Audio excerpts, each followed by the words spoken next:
Great, thank you so much. I am not going to admit that it feels a little hard to follow up on that plenary. I am going to admit that it feels hard to follow up on that plenary, but I'm going to assure myself and everyone in the room that all of that work is being done because all of our work is being done as digital preservationists. So we'll start with that. And I think I mentioned that there is a QR code on the page. If you don't mind grabbing that and filling out our quick poll, it will show us just a little bit about who's in the room. I have 10 responses now, and I'm so glad I put maybes. I knew I was going to need to put maybe. We're about 30 on the yes, no, maybe as far as do you consider yourself a digital preservation practitioner. We have 90%, 9 out of 10 answerers said that they manage someone who does digital preservation. So I'm excited for y'all to be here. I think this will be really good information. A little more than half said they have a colleague who does digital preservation. Most people put themselves right in the middle of rating your understanding of digital preservation from 1 to 5. Ooh, look at that. 70% of people have a DAS certificate or other specialized training. More than half have heard of OAIS. Oh, 9 out of 10 responses are at an institution that implements Archivematica. So I'm guessing that there are some managers who are in charge of Archivematica, but might not be using it themselves. Okay, and then I'm going to leave the questions for later. So that's fun. So responses are still coming in. There's nothing huge changing, but that's interesting information for us. So thank you for sharing that. And that poll will remain open for questions that you may have along the way, or of course you can use the chat. We're going to save questions for the end. This panel is titled Frequently Asked Archivematica Questions. So I hope you are in the right place. Happy to have you. Good morning or good afternoon if we have anyone joining on the East Coast. I myself am joining from Central Texas, which is historic and current Coahuiltecan and Lipan Apache land. And my name is Lauren Gidley. I'm an archivist at the Whitliff Collections at Texas State University. I'm going to be starting us off with a digital preservation overview. And then Chris Banuelos from Rice is going to talk about, give us an introduction to Archivematica and how he chose that to implement at Rice. And then Bethany is going to dig even deeper by giving us a case study of her work with Archivematica over the past 7 years at the University of Houston. So we're hoping to start sort of big and broad and theoretical and then dig into some details.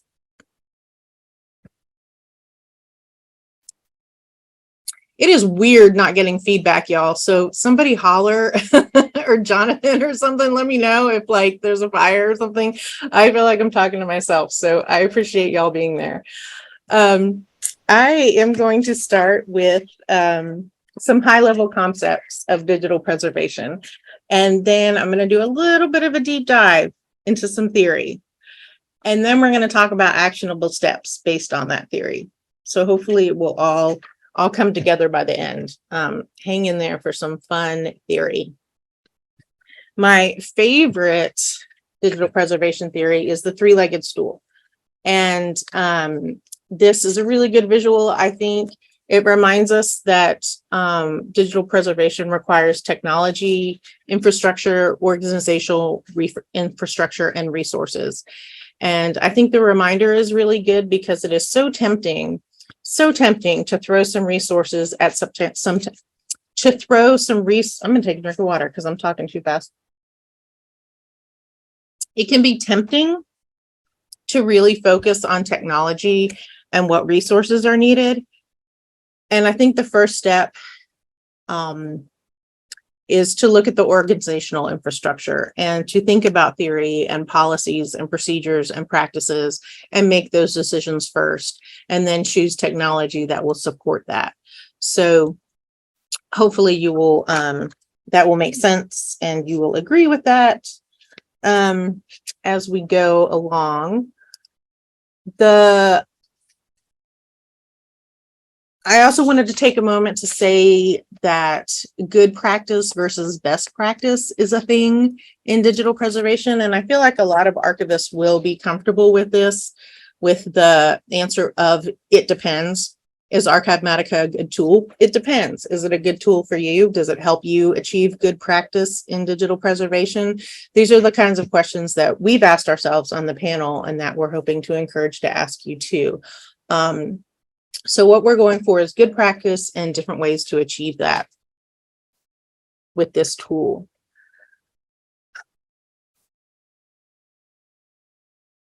The other theory or framework at this highest level is locks. Lots of copies keep stuff safe. This has been around for quite some time. This comes from the library field. It was originally set up to retain multiple copies of e-journals so that if one was lost, there would be a copy elsewhere, or if one was damaged. So there's been some tweaking of that concept, and the way I've seen it talked about in archives is that we should keep copies in disparate geographical, administrative, and technological locations. That's what we mean when we say distributed storage, not multiple copies on one server or even multiple copies on multiple servers in the same institution, that they need to be disparate in all of these different ways. And a way to achieve that is through a consortia. One way to, I should say, one good practice would to be to use a consortia. DuraCloud at TDL is available. It gives access to Amazon and Chronopolis storage spaces, which are arguably distributed. TDL is Texas Digital Libraries, but I want to emphasize that there are non-Texas members of TDL. So please join if that is something of use to you. Okay, really digging into the OAS reference model. I think I asked, one of my questions is if you have heard of the reference model, and a little more than half have heard of it. So that's good. This is our ISO standard. So this is the standard for digital preservation. And this is a simplified model. It can really get built out, each one of these parts. I use the simple model today. We're just going to be looking at this AIP. So starting on the left, looking at the whole model, they use the word producer. We would probably say creator. And you bring into the archive a submission information package. And this has files and any information about the files that you have upon receipt. And then that gets ingested into the digital repository, digital system, whatever you want to call it, as an AIP. And the AIP goes into archival storage. So that's why we're really going to focus on this archival information package, because that's what we're storing in perpetuity. That's what we're putting into digital distributed storage. And that's what we're really spending our resources on. Over here, when the consumer or user, they use the word consumer, makes a request for access, then the system provides whatever portion of the AIP is appropriate, along with descriptive information, to create a dissemination information package. So lots of vocabulary, lots of packages. Again, we're going to focus on the archival information package.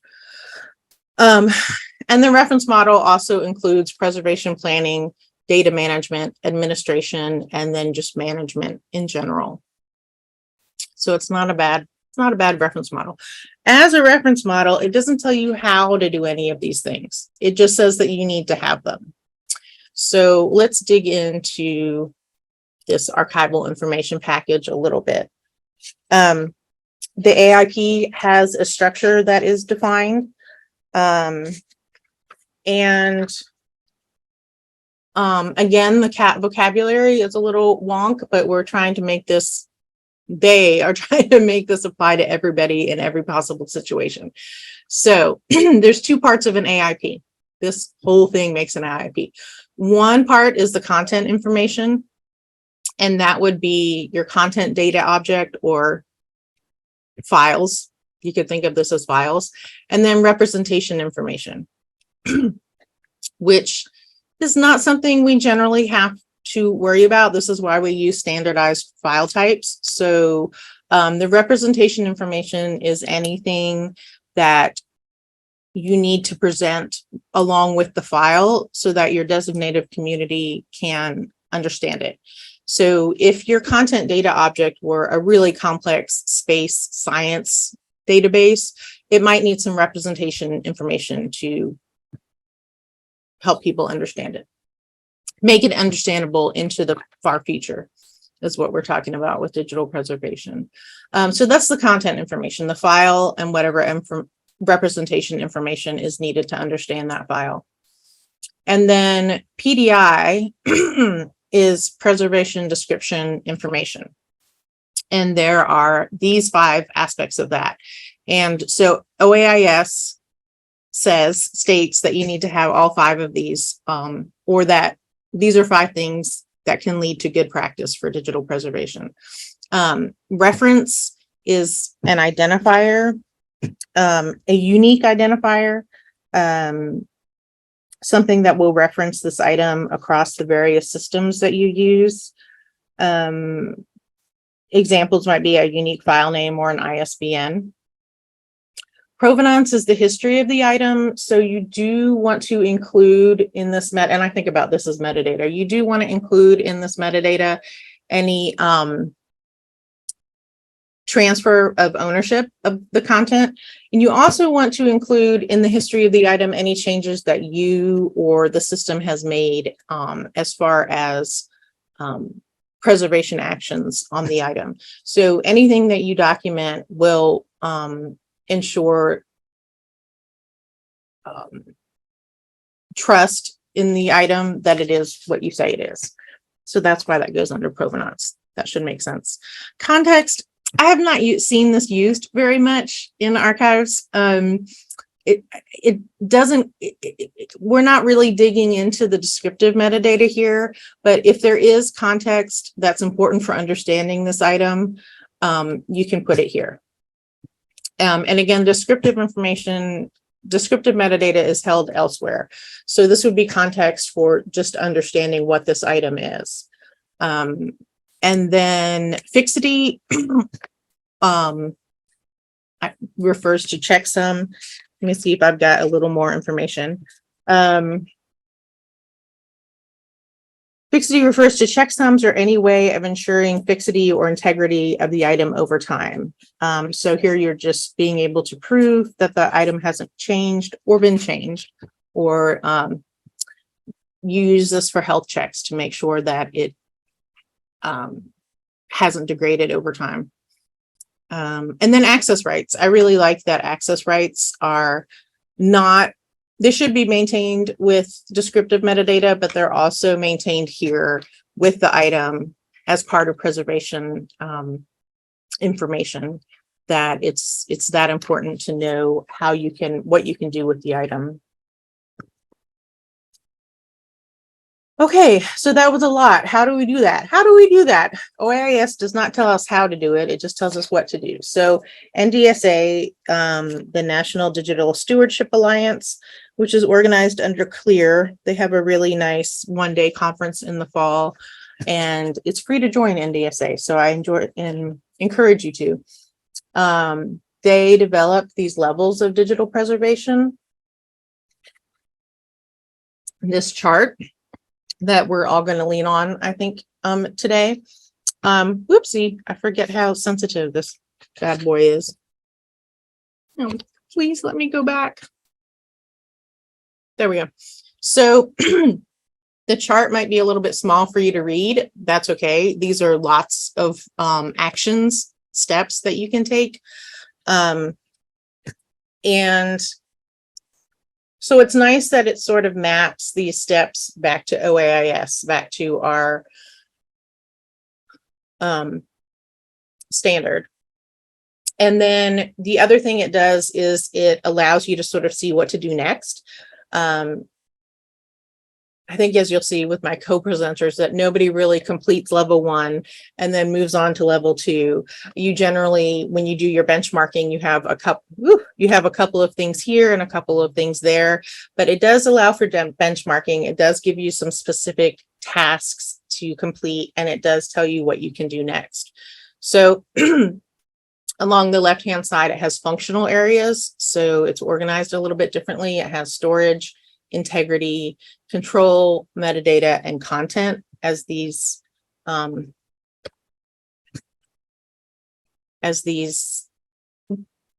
rows. And then the columns are level 1 through 4.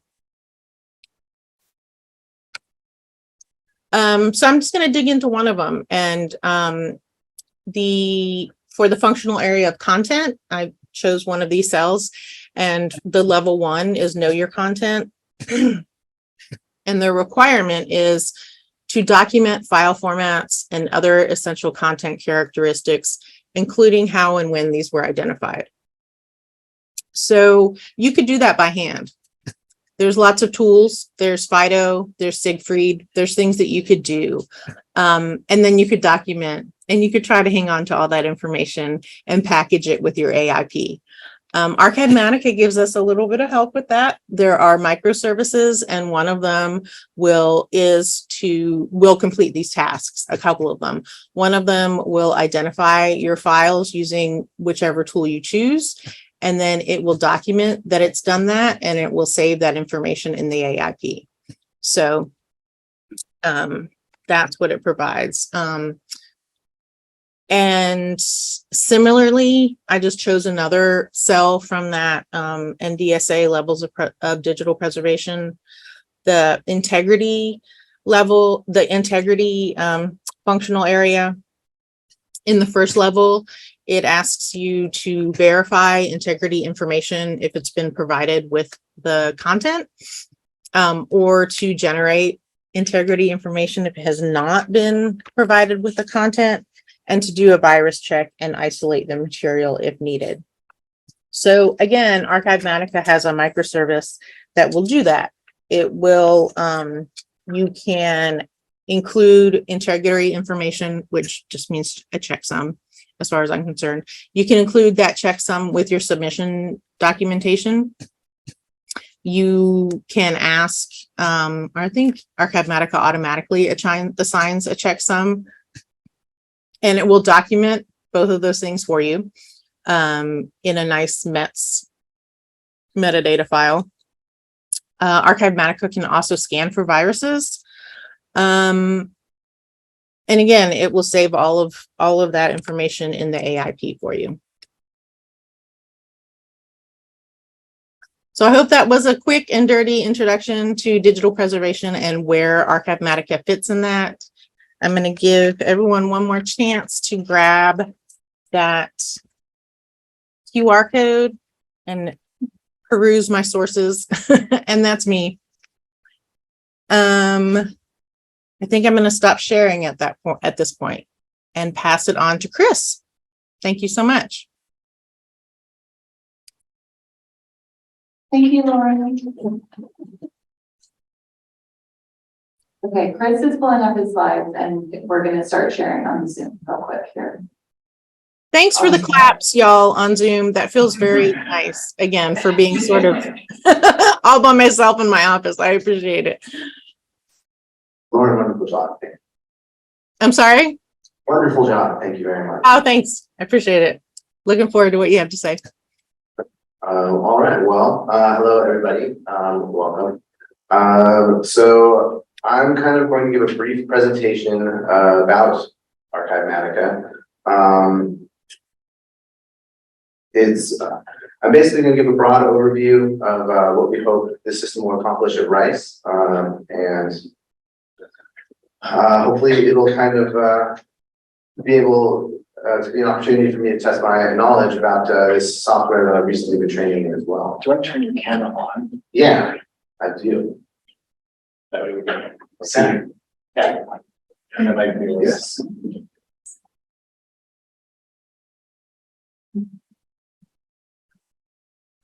Thanks. Yeah. Thank you.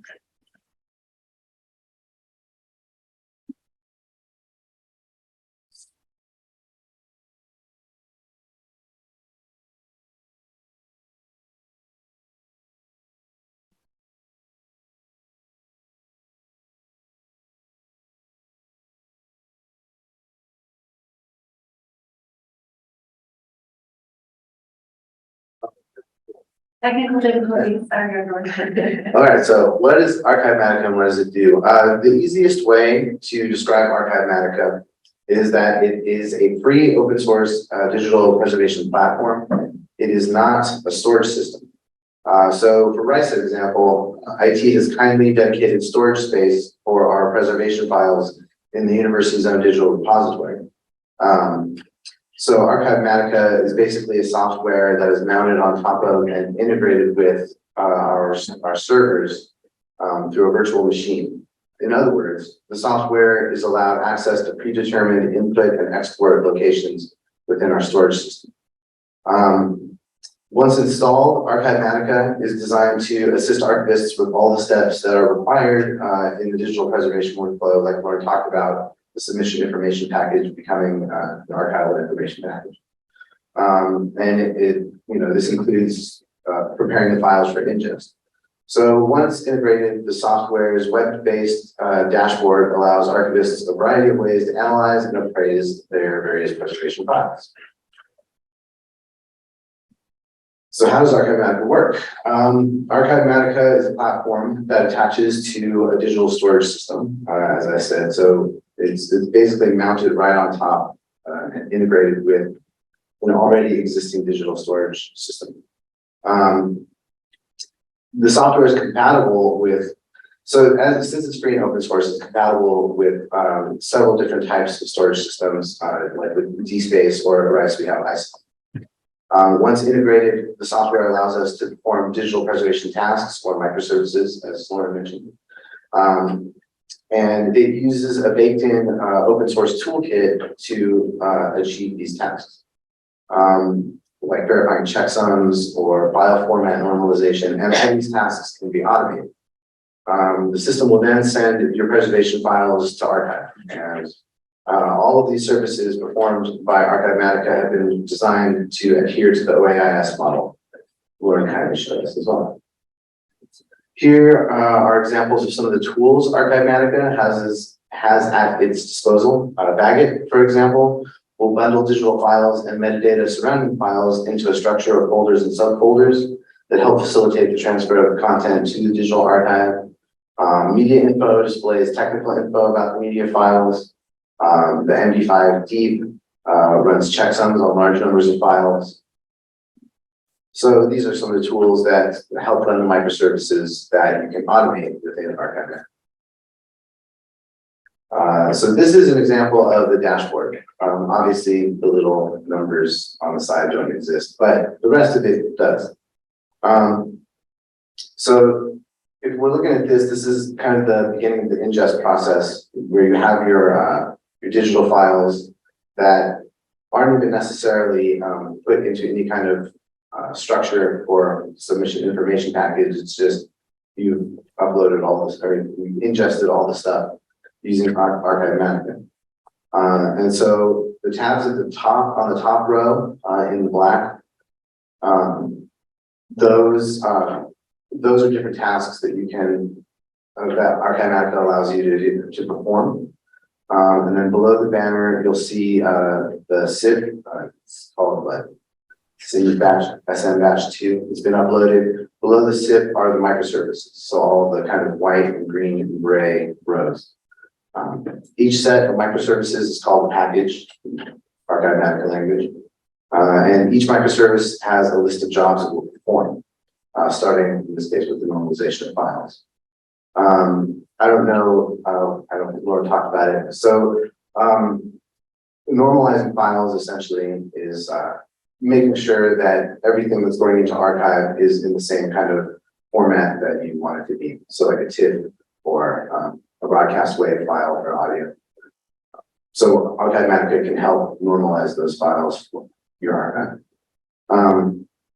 The gear to the right of each microservice, so if you look at the top of the white row, the gear has been selected and that drop-down menu appears. And those are different actions that that microservice can perform. And then once you choose what you want to do, the job will run and the row will turn green or red if there's a problem. And if there is a problem, the system will alert you what the issue is, and then you can kind of move on to fix it. Most of these jobs happen without prompting, and you can actually configure the entire process to run without prompts. So in this case, there's like a prompt and it's asking you to complete an action, but you can actually configure that to just automatically run. So now that we've seen the dashboard, here is how an ingest workflow, what it might look like. First, as I mentioned, is the SIP. At this point, Archivematica is already connected to designated folders or storage locations in your system. And simply pointing Archivematica to a file or folder within the designated input bucket begins the ingest process. Once connected to the SIP, the microservices are run, like in the last slide. These microservices create the ape that gets moved to the digital archive. At the same time that the ape is being created, Archivematica can also create a DIP, which we don't really talk about too much, but that's a dissemination information package. So that is the package that would be used for access. But since we're talking about archiving, I didn't really get into that. So as a quick recap, here's just another quick look at the dashboard. Of note, the system will allow you to review the ape if you want to before sending it to storage. And as you can see in the image, once the ape is ready, you can select the appropriate action in the dropdown to store the AIP, which then sends the file or files to the predetermined digital storage location. There's also the administration dashboard, which I want to quickly show, because this is where you can essentially toggle or configure your functions or microservices that you might want to automate, which otherwise might require a prompt. So here's some more admin stuff. More microservices you can configure. Of particular interest is the compression algorithm menu, which is from the top there. Right now you can see that it's set to 7Z using bzip2, which means that the archive information package and the dissemination information package would both be output as a zipped file, a 7-zip file to be exact. However, you can set the algorithm to uncompressed, or if you choose to zip the files, you can set the level of compression for the zip. But it defaults to that zipped file, which I thought was interesting. So here, again, as Lauren showed, the NDSA Matrix. So being that you can use this as a guide to determine how robust your repository is, we found that it was a helpful tool for us at Rice to kind of gauge our strengths and weaknesses. So here's kind of what our preliminary levels of preservation look like, anyway, inside trader secrets now. You can see that, we felt we were lacking in our ability. So everything that was in green was the things that we felt that we were accomplishing. The things in yellow were kind of things that were in progress. And the things in red were things that we needed to work on. And you can see that we felt that we were lacking in our ability to sustain our content, as evidenced by all the red cells on screen right. We weren't recording preservation actions, such as what action was taken and when and by whom. We didn't necessarily have 3 geographically distinct storage locations for the preservation files and backups. We weren't necessarily monitoring for format obsolescence. But once Archivematica is implemented, you can see that a lot of those reds have changed to yellow.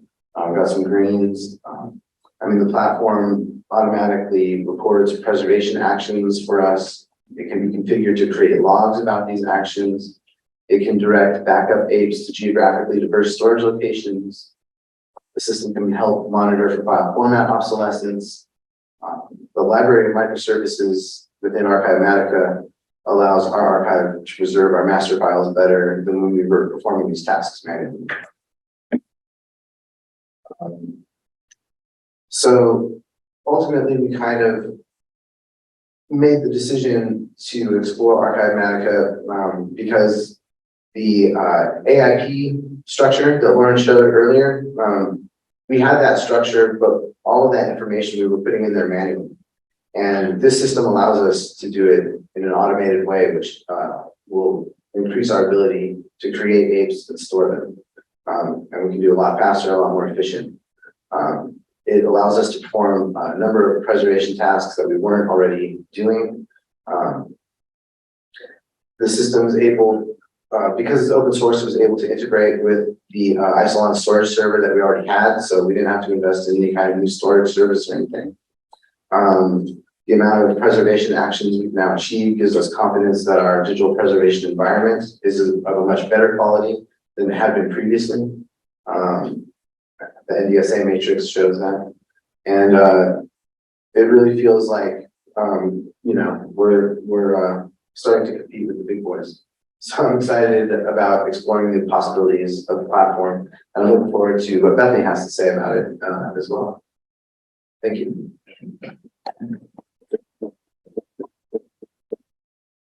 Okay.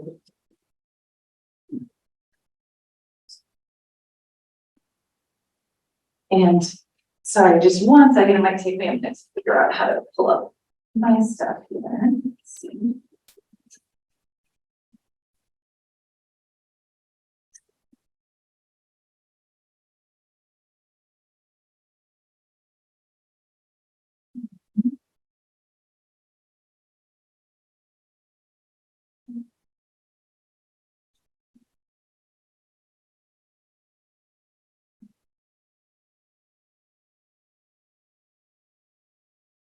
Okay, there we go.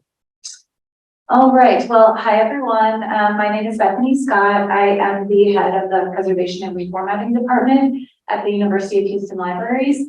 And so now I will go into the case study of how we've been using Archivematica for the past few years. And so just to give a quick overview, first I'll talk about the history of the digital preservation program at UH Libraries. And then I'll go into our Archivematica implementation. So specifically talking about the digital collections workflow in Archivematica, the decision process that we went through in creating the Archivematica processing configuration that we're using, and then some of the pros and cons that we have discovered after using Archivematica for a few years. And then I'll wrap up by talking about the next steps for the UH Libraries digital preservation program. So as far as the history of digital preservation, our first digital preservation policy was drafted and approved in around 2014, 2015. And that was also the time when we selected to use Archivematica. And we actually started using Archivematica in production in February 2018. So, you know, it took us a little bit of trial and error to actually get up and running. And so now we have over 16,000 objects, and that is between 36 and 37 terabytes in our preservation storage. We are using what we call a single zip data model. This is for all of our digitized content in preservation. And so that means that each digital object is packaged individually before it's ingested into Archivematica.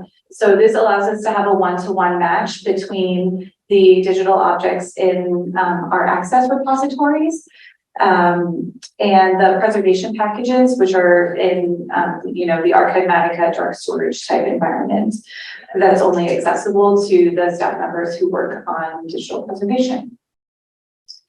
We recently, just last year, completed a total migration of our digital collections from Content DM and into a locally developed repository, which is based on Fedora and Samvera open source software.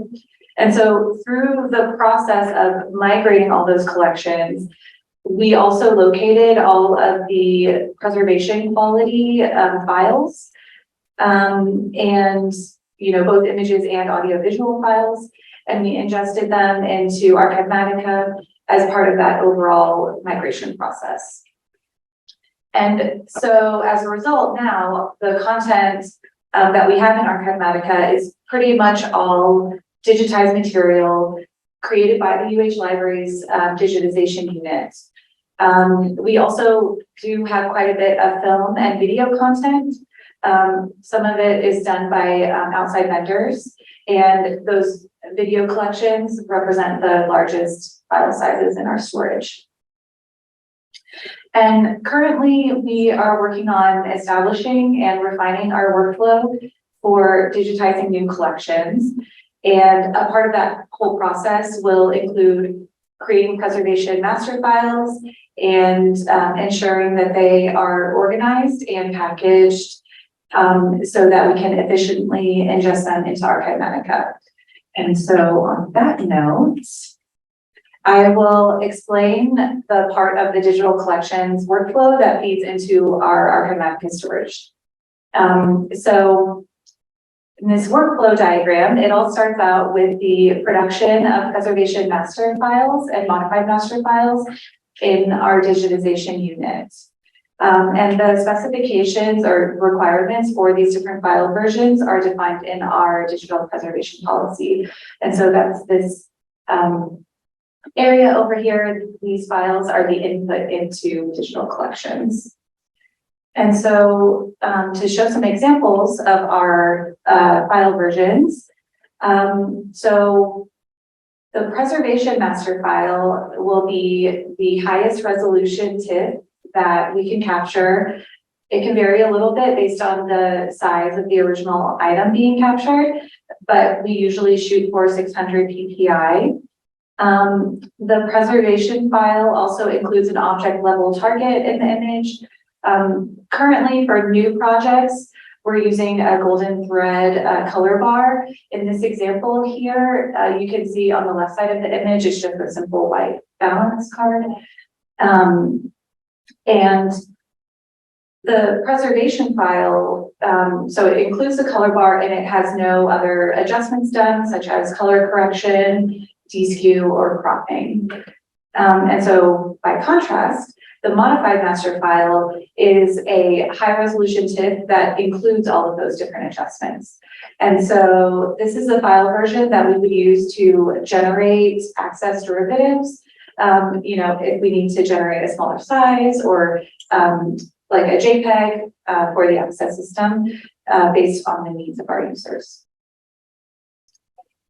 So once we create all these files, in order to keep track of them throughout the digital production process, we are using a locally developed workflow app called Mason. And so you can see that here in the diagram, and this is a screenshot of what the interface looks like. So in Mason, we assign all the files to a digital object where they belong. And we also add descriptive metadata to be used in our access repositories. So in the screenshot, it may be a little bit hard to see, but we have the preservation file here, modified master, and an access file here. So those are all differentiated in that. And during the digital production, we also are minting a permalink for every preservation object and every access object. And so those are also managed and kept track in Mason throughout the digital collection process. So once a new collection has been fully completed and all of the access files are published online, then the preservation object SIFs would be exported to Archivematica. And Archivematica then begins processing and storing all of those objects according to the processing configuration, which Chris kind of demonstrated a little bit.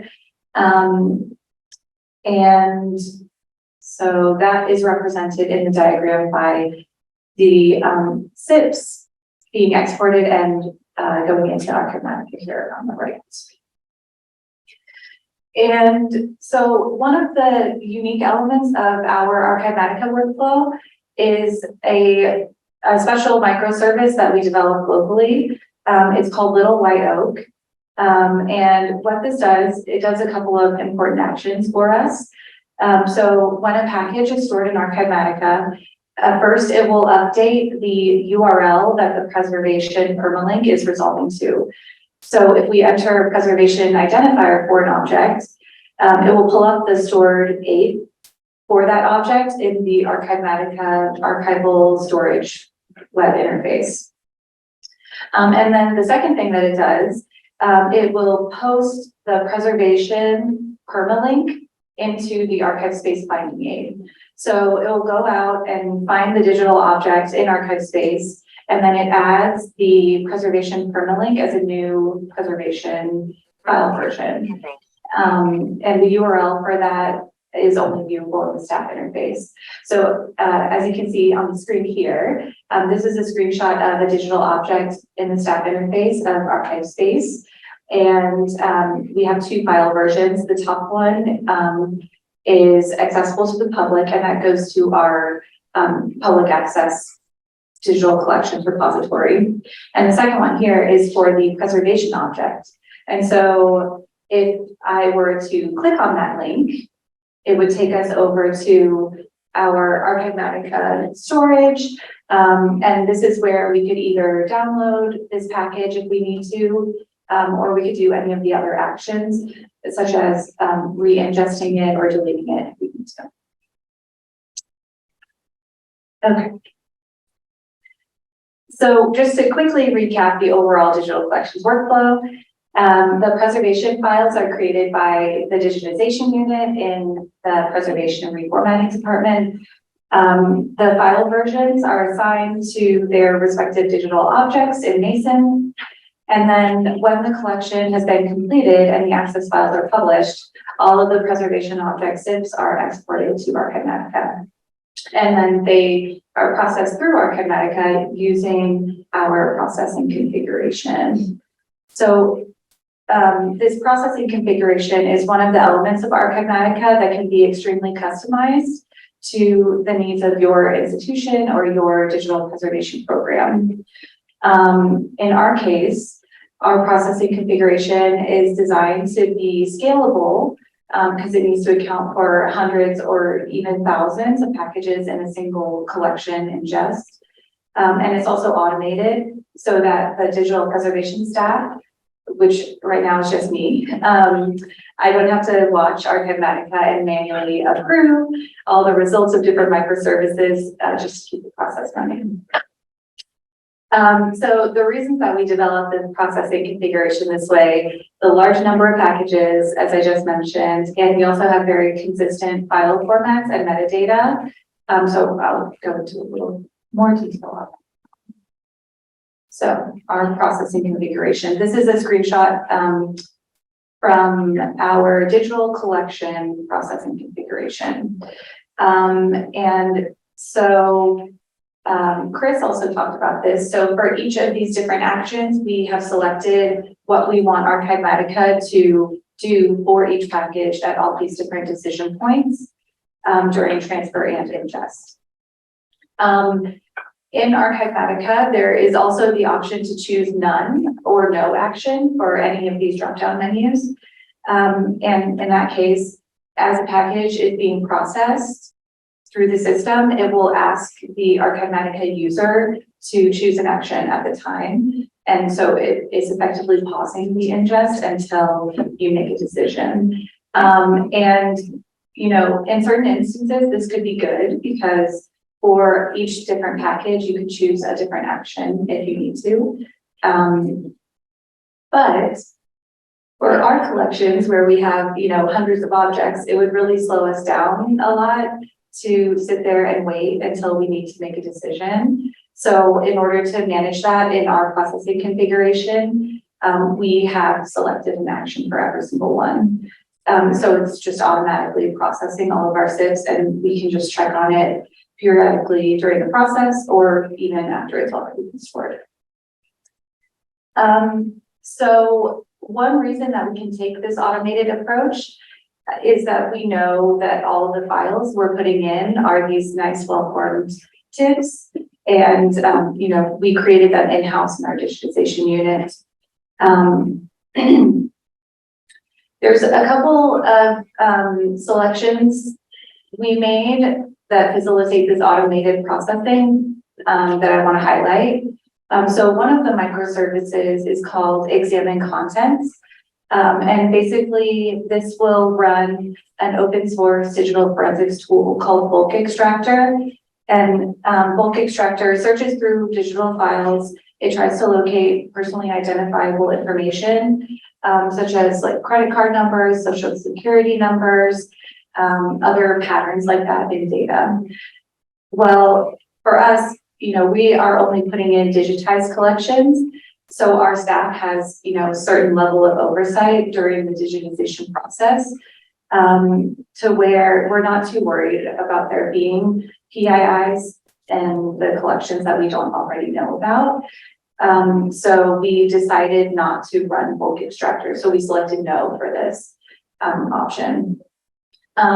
There's also the normalized microservice, which Chris explained what normalization is.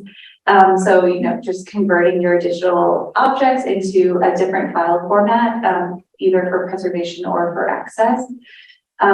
So, you know, if we wanted to, we could decide with our TIFFs that we put in, if we wanted to generate a JPEG, we could configure Archivematica to do that for us.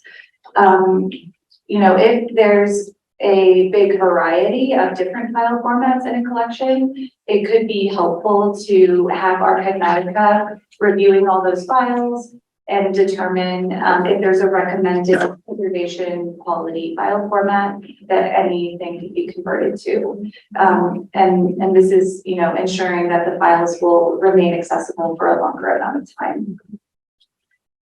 But for us, you know, with the digital collection workflow, we already know that there's a very small number of different file formats that we're putting in. You know, there's pretty much only going to be TIFFs, WAV files for audio, and then an MOV or an MXF for video.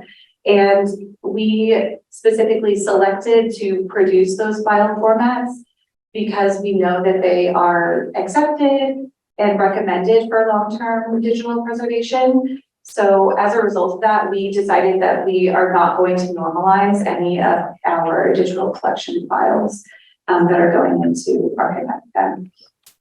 So to make a long story short, our processing configuration is pretty lightweight. It's basically deciding what actions we don't need to do for our current use case and our current workflow. But what we do get from Archivematica is, you know, all the preservation metadata that is generated by Archivematica and stored in the apes. And we don't have to do that manually. It will do it for us. It's also performing file format identification, running checksums to ensure the long-term integrity, and then also compressing everything together so that we can use our storage more efficiently. You know, I will also recognize though that there's several other types of content that we want to incorporate into our digital preservation program in the future. And so we have to consider, you know, if there's different requirements for those collections and, you know, probably create new processing configurations that would accommodate for different types of content over time.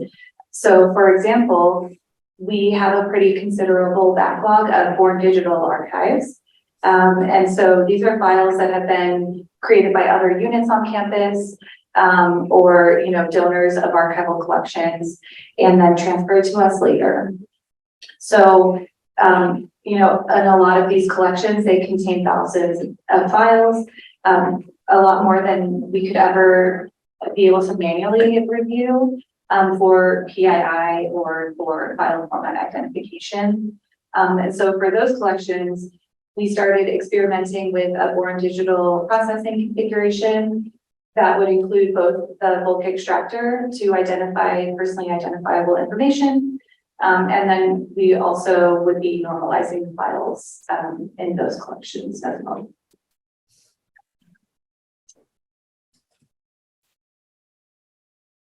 So, okay, now I'll go over the pros and cons that we've discovered after using the system now for a few years in production. So on the pro side, it's fully automated. We can place our SIPs in the Ingest source directory, and Archivematica will pick them up and run them through the entire process with very little manual work or oversight needed on our end.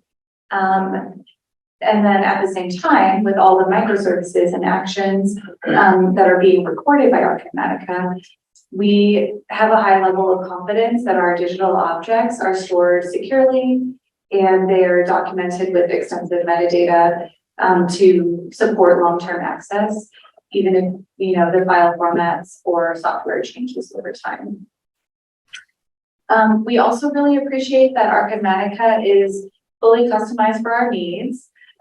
We have the flexibility to set our processing configuration in so much detail to account for different collections and our current use case. And then, as I said, we can start to add in different types of content and create new processing configurations that will also accommodate everything we need to do for those too. And so the overall results for us is that Archivematica reduces hands-on work while still meeting digital preservation best practices or good practices. I like Lauren's note on that. So then on the other hand, we have discovered some aspects to the system that can be a little bit difficult to deal with. So first off, Archivematica has, a really long list of software that it depends on to run. Just overall, the architecture of the system is pretty complicated. It has a lot of components that interact together. And so as a result, there is a pretty high level of technical difficulty for, the software development that we have done to customize it. And, even just maintenance and upgrades can be a little difficult. So at UH Libraries, we have one full-time software developer and a system administrator who have basically had to become Archivematica experts for us just through the course of supporting our implementation. So, recognizing that not every institution is going to have that level of in-house support could be a challenge. Okay, how about a hosted service then? There's a few hosted services that I know of out there. There is an offering that comes directly from Artifactual, who are the makers of Archivematica. When we evaluated these options back in like 2017, 2018, it was too costly for our budget at the time. But those are just some different resources or limitations that are going to vary from one institution to the next. So your mileage may vary. I think a hosted service, especially from Artifactual, could be a really great option. Every time I've worked with them, they are extremely knowledgeable and helpful. So then finally, the last on the con list, we found that there was a pretty steep learning curve, especially when we were first starting out, trying to figure out how we wanted to configure all the different options and microservices. It took us, as I mentioned, a couple of years just to think through our entire workflow and decide how we wanted Archivematica to work for us and, do some trial and error with that. So now I'll show our levels of preservation analysis. So in 2020, after we had already been using Archivematica in production for a couple of years, we conducted a self-assessment to evaluate the current state and the future needs of the UH Libraries Digital Preservation Program. So we used the NDSA levels of digital preservation, and specifically we're kind of evaluating how Archivematica is helping us to achieve various preservation activities in each of the 5 functional areas. So just to summarize what we found, in storage, we are at level 1. So this indicates that we have 2 complete copies of our Archivematica Storage, which is hosted locally. That is what we currently have for storage. For integrity, Archivematica is helping us to achieve level 1 to 2 based on the checksums and all the virus scanning that it does for us. For control, we are at level 3 with, all the preservation metadata that are recorded and stored with each package. And then also, the documentation that we have for our digital preservation policy. In the metadata functional area, we are already at level 4, again, through all of the robust metadata that is recorded by Archivematica, along with our descriptive metadata that is documented in our access systems. And then finally, in content, it's a little bit fuzzy. We are around level 2, but we could still stand to build more relationships with content creators to encourage them to make sustainable file choices in the future. So this levels of preservation analysis was a really great exercise for us. It helped us easily identify areas for improvement, along with specific action items and deliverables that we can work on to level up. And so on that note, here is an overview of our next steps for our digital preservation program. So one of the biggest areas that we would like to address is the storage backups. We want to sync our local preservation storage with an offsite cloud storage provider. So this will give us some geographic distribution of our copies, recommended in the event of a natural disaster, which is not uncommon in Houston, hurricanes. And it would also provide us with the opportunity to create a fixity database so that we can check checksums and confirm the integrity of our content over time. Next, what I'm calling program administration. This has to do with the high-level oversight of our digital preservation program, including identifying broadly what we consider to be in scope for preservation. We actually already completed that by creating an inventory of all of our digitized and foreign digital content at the collection level. So we're trying to kind of get that intellectual control over everything we have to be preserved in the future. We also need to develop workflows for new content types. So some of the content that we still want to preserve includes our core digital archives, as I mentioned, and also our institutional repository. So for each of those, we will be working with our developers and with the stakeholders who are responsible for that content in order to create new processing configurations and decide some other aspects of how the packages will be organized and managed. And then finally, for policy revisions, we need to ensure that all of our documentation and our digital preservation policy is up to date, especially with adding cloud storage backups. Some of these other new elements, we want to make sure that we incorporate information on all of that as well. So just one kind of final thought that I wanted to mention about Archivematica and also just digital preservation in general. It's really not one size fits all. With the way that we have customized our Archivematica, it gives you the capability to do all of these different actions in a way that makes sense for your institution and your collections. And also, just everything that I described about our system was created over a really long period of time and in response to the resources, but also the constraints that we have at UH.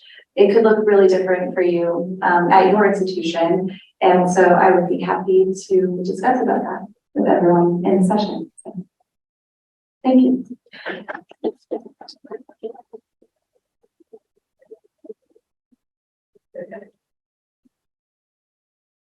What do we do now? What do we do now? I'm gonna switch to, if you wanna actually end your screen share, Oh, yes. I will make it so that you can all see the Zoom window. Okay. Everyone's being shy and they're not using their camera. That's okay. So I can pass around a mic, or you can restate a question from the room. So whatever works best. Maybe start with questions in the room. Do you have a question? I have a question. So it's clearly a long road from getting the theory in your head and then figuring out how you're gonna make your implementation in your own repository with the resources you have. So if you were suggesting to someone a good way to approach that, what would you say? Like, were there particular trainings that you went to that helped you think about that? Yes. You wanna restate the question? Yes. Okay. So the question was, recognizing that it did take, a long time and a lot of trial and error. Is there different training or other things that we would recommend doing to help with Archivematica implementation? Is that okay? Yes, there is, at least in the past several years, Artifactual has done Archivematica Camp. So that is usually like a 2 to 3 day like intensive training course where they go through Archivematica basics, and they have some of their staff there who you can ask questions to. If you are wondering our question, we just at first kind of assumed like, oh, well, we have to normalize everything. But then through talking about it together, we realized, well, but we know all the files we're putting in, and we know they're already in a file format that we want. So we don't need to normalize. I think those types of questions could be helpful to have, Artifactual people or people in other like stages of their Archivematica implementation to kind of like bounce those questions off of and see what they have done or what they would recommend. And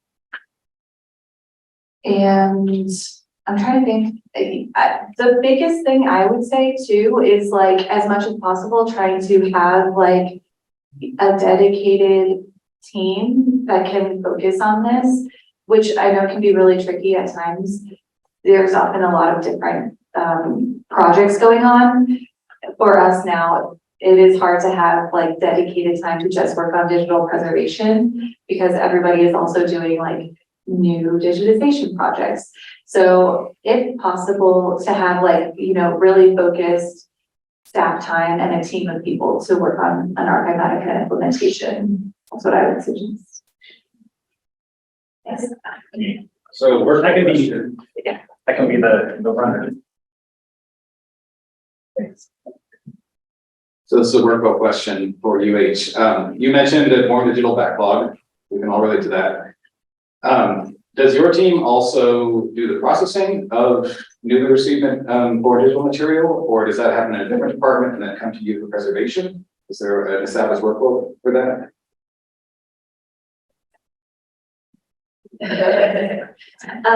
So it is not super well defined right now. So in the preservation department, we will handle like accessioning whenever there's like more digital storage media that comes into special collections. And right now we are just putting it in like a network drive space. And ideally then special collections processing archivist or curator would handle the processing. I'm still kind of considering like at what point do we want to preserve that content? Like, do we want to preserve things exactly as we receive them from the donors, or do we want to preserve it after it's already been processed? So that's one of those elements where it's like, I need to sit down and talk with people in special collections to figure out how we want to handle that. And then, establish the processing configuration that would account for that too. I think we might have questions from the chat. Do you want to read the chat questions? I'm happy to do it as well. Okay.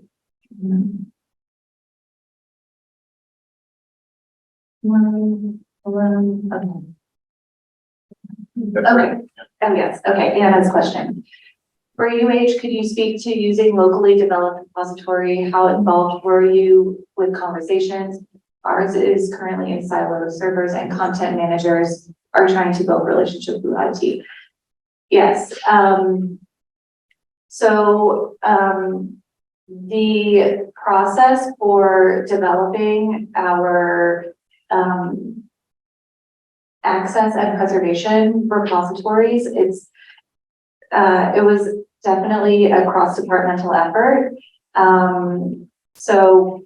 Representatives from special collections, which that was me. I used to be in special collections, so I was that person in the development team. And then we also had people from library technology systems and the metadata unit and the digitization unit. So we all got together, and that was the team of people. So we were very highly involved with the conversations for the development. And I think that was really great to get the people who actually work on these collections and, they're doing the day-to-day work of these processes to really hash out what all the requirements are for the systems. And our developer and our system administrator were able to kind of like take all that information and create, the requirements, figure out how all of that would be implemented in the access and preservation repositories. Does that answer the question, Anna, if you're still in the chat?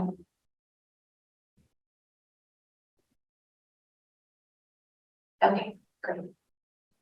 There are some questions that came up in the poll, which are only viewable to me. So I would like to share them if I can. Oh, yeah, that sounds great. Yeah. And these were ones that were taken before we started our panel. But the question is, because of the numerous tools within Archivematica, how confusing or easy is the workflow for archivists with no digital preservation training?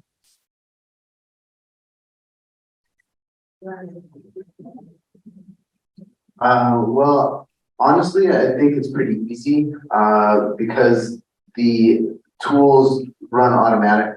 And even if you don't want them to, they'll prompt you and you can select no. But the tools themselves help create the aid. So, it's stuff that you want. It's metadata, it's information that you want anyway.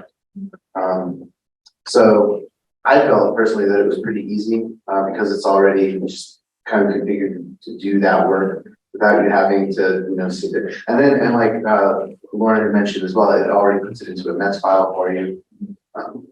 So I thought it was great. Yeah. Yeah, I think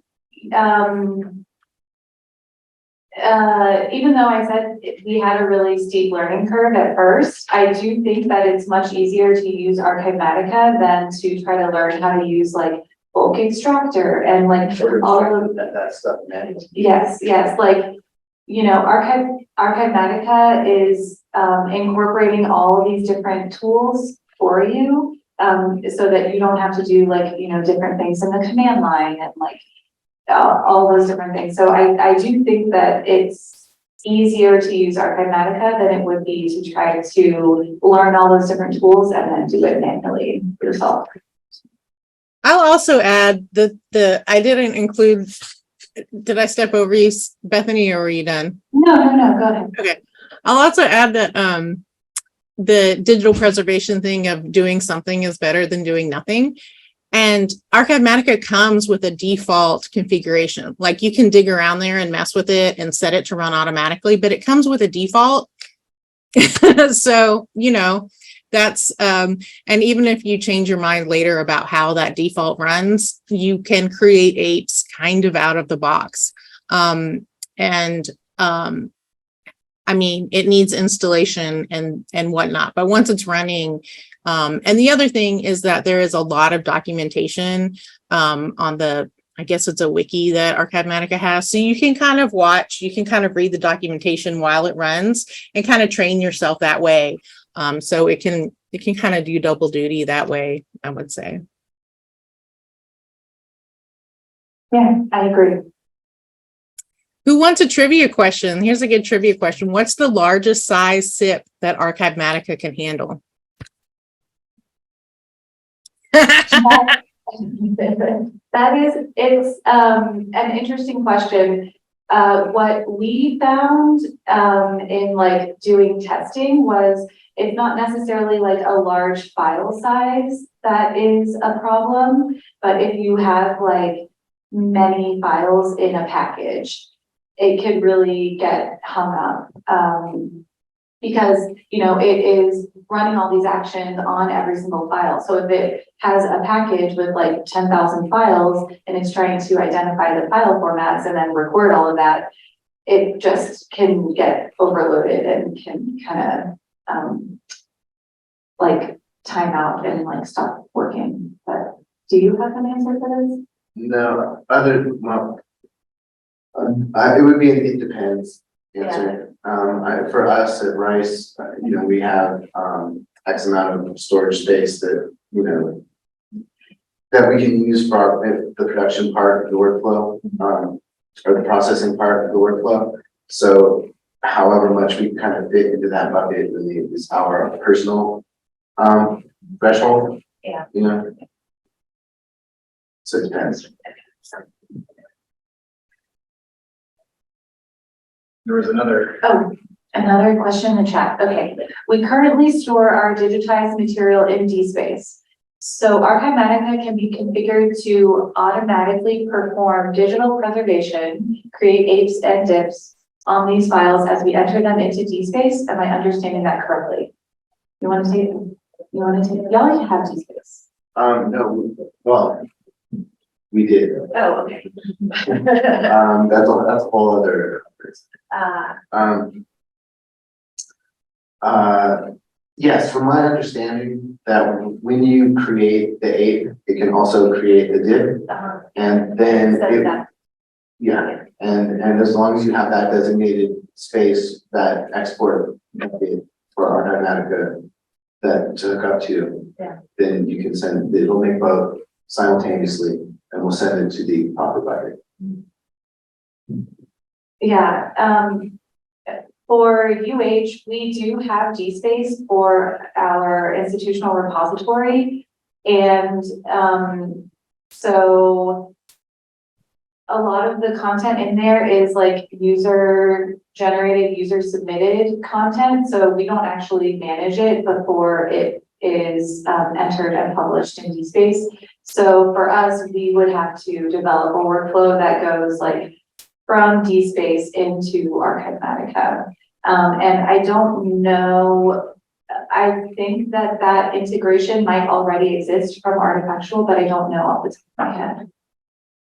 I'll say that I can't remember. I think Mary asked the question. I don't think you need to do that. Well, I'm confused. You're currently storing your digitized material in DSpace.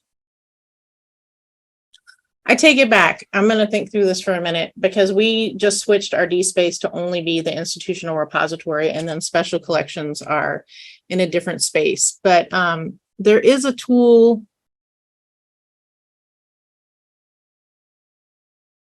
that will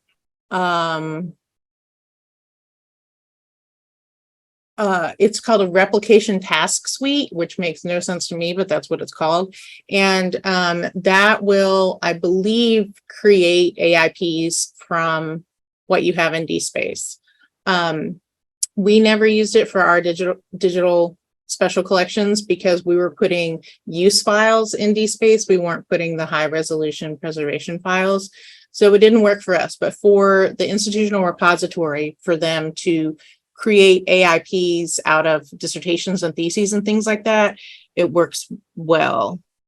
Yeah, so I guess it would, Mary saying that we use our DSpace as our digital repository for the library and only library staff submit content for theses and dissertations. Yeah, I'm going to type in the chat. It's called the replication. I think for this, I think for what you're saying,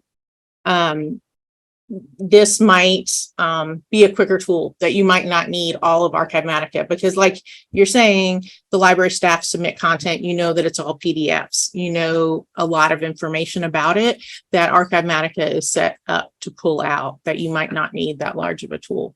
I don't know. That was my thought.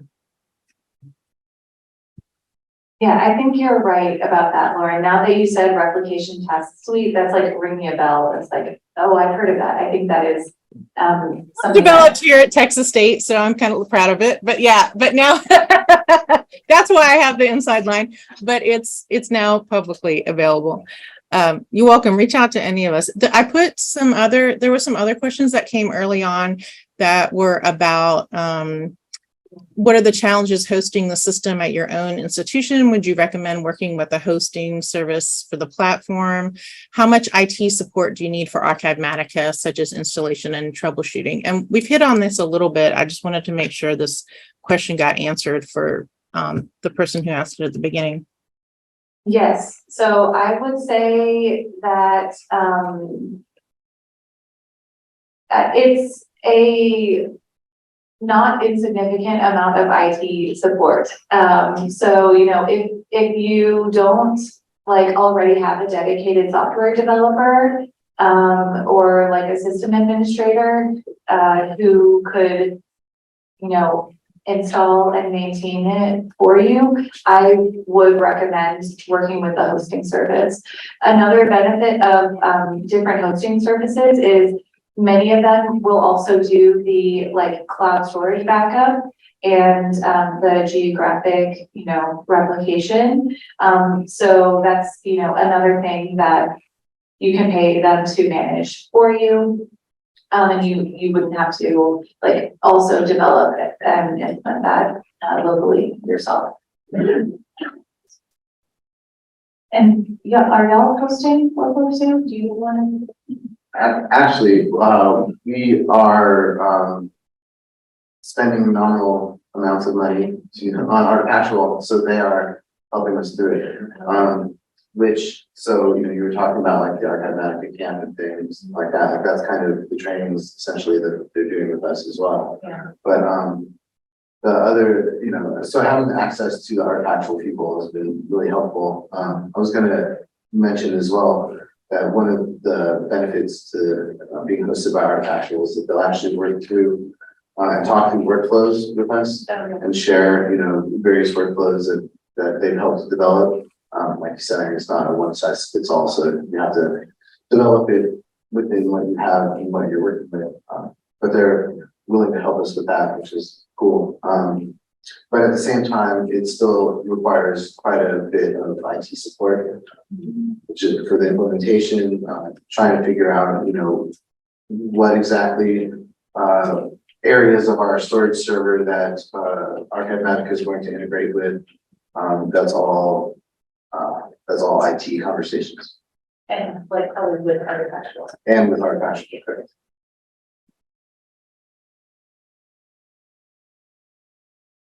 Let's see.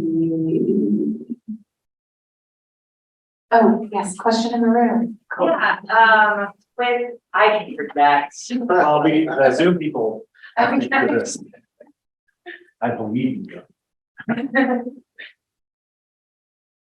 Hi, with having Archivematica hosted by Artifactual, this might have been answered and I might have just missed it. Do they have file size limits to upload like at one time? Because I've used like Preservica and they limit packages to under 100 gigabytes. Because unless you have like the super expensive enterprise one, so does Archivematica limit that when it's hosted? Because we would end up going with the hosted situation.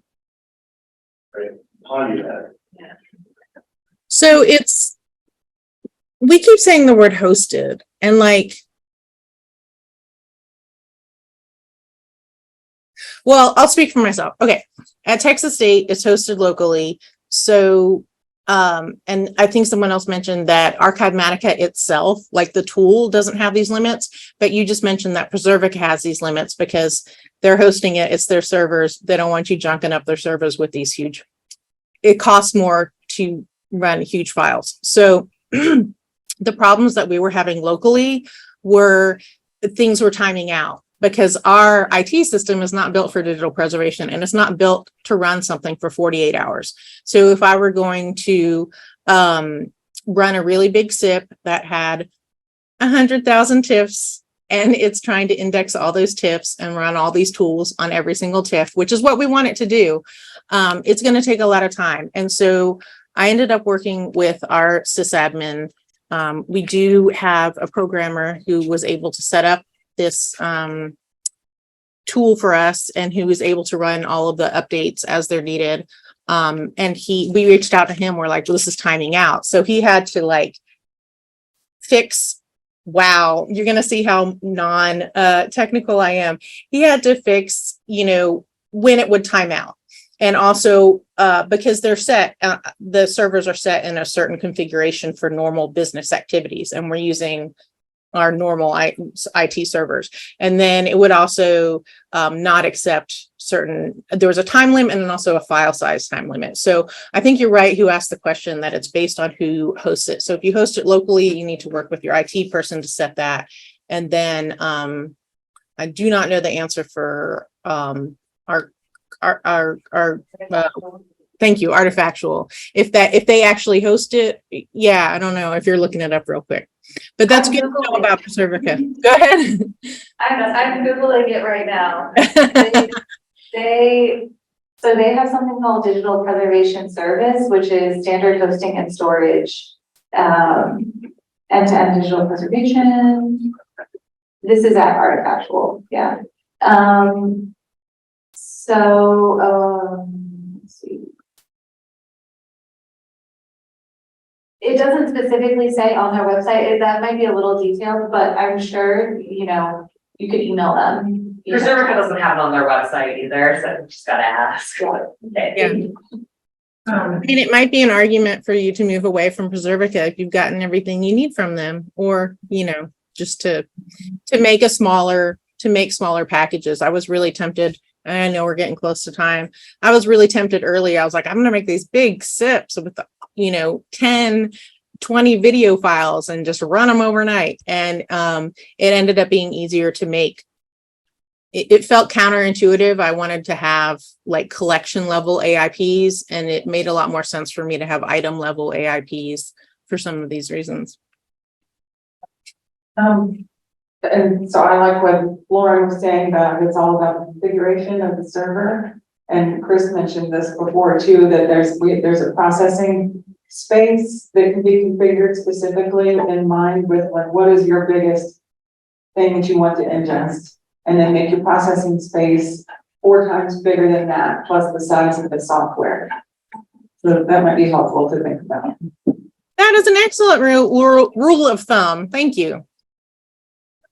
That it won't be forever storage space, but you need to have that processing space available. That makes sense to me.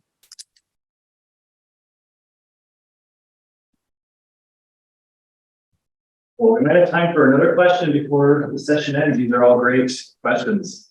I have one question. This question is for UH. So Artifactual and Archivematica talks about how they can connect to archive space, and that there will be some information generated into archive space automatically through metadata that's collated through Archivematica. Do you have Archivematica hooked up to archive space, and if so, how much metadata actually gets through on the archival object? So, yes, we have it sort of hooked up through that microservice, which is like going and posting the permalink from Archivematica into Archivespace. So it happens at the very end of the like transfer and ingest process.